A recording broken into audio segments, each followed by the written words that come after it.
Long ago, in a beautiful kingdom, there lived a kind and gentle girl named Cinderella. She lived in a big old house with her father, her stepmother, and two stepsisters. The house had tall windows, long hallways, and many rooms. But Cinderella was allowed to use only the smallest one. When Cinderella was very young, her mother passed away.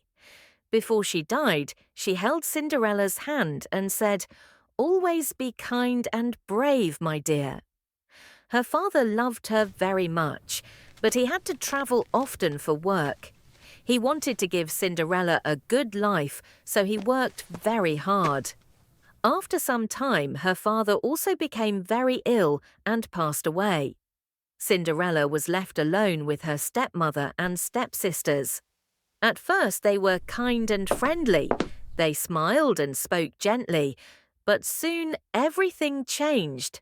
The stepmother became cruel and jealous.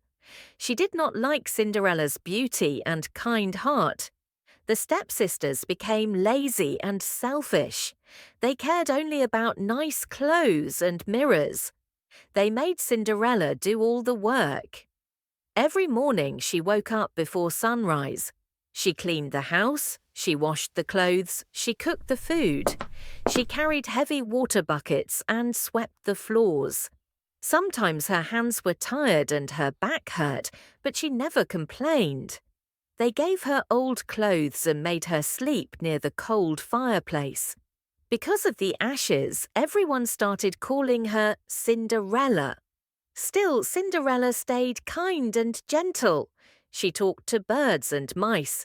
She shared her bread with them. She helped injured animals. At night, she looked at the stars and dreamed of a better life. "I believe good days will come," she whispered. One bright morning, a message arrived from the palace. The king was having a grand ball. Golden letters were written on the invitation. All young ladies were invited. The prince wanted to find a wife. The stepsisters screamed with excitement. "We will wear the most beautiful dresses. We will dance with the prince." They ran to their room and tried on many clothes. Cinderella was happy too. "May I go with you?" she asked softly. The stepmother laughed loudly. "If you finish all your work perfectly, maybe," she said. Cinderella worked all day and all night. She cleaned the windows, she washed the floors, she prepared dinner. Her hands were red and tired. But when she was done, the stepmother smiled coldly. "You forgot one thing," she said. "Clean the attic." When Cinderella finished, it was too late. "You cannot go," said the stepmother. The stepsisters laughed and left. Cinderella sat alone in the garden and cried. Tears fell onto the flowers. "I just wanted one night to be happy," she whispered. Suddenly, the air began to shine. A soft light appeared.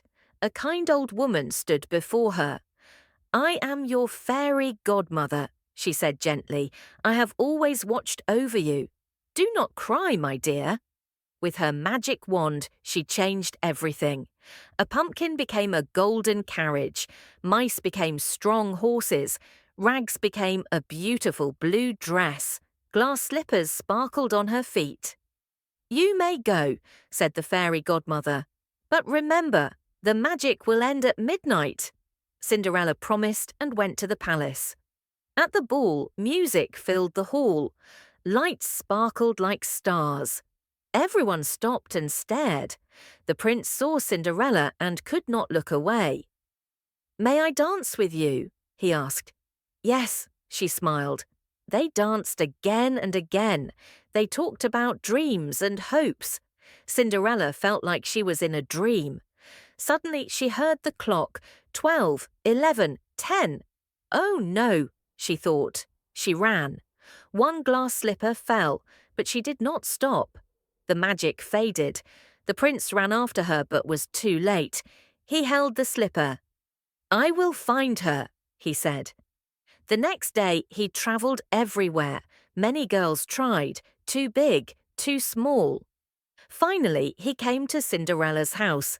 The stepsisters pushed and argued, but it did not fit. "Is there anyone else?" asked the prince. "Yes," said Cinderella quietly. She stepped forward. The slipper fit perfectly. Then she showed the other one. Everyone gasped. "It is you," said the prince. Magic light surrounded her. Her beautiful dress returned. The stepmother and stepsisters bowed their heads. They felt ashamed. Cinderella smiled. "I choose kindness," she said. "I forgive you." Cinderella and the prince were married. The kingdom celebrated for many days. There was music, laughter, and joy. Cinderella became a wise and loving queen. She helped poor people. She cared for children. She never forgot her past. And they lived happily ever after. The end.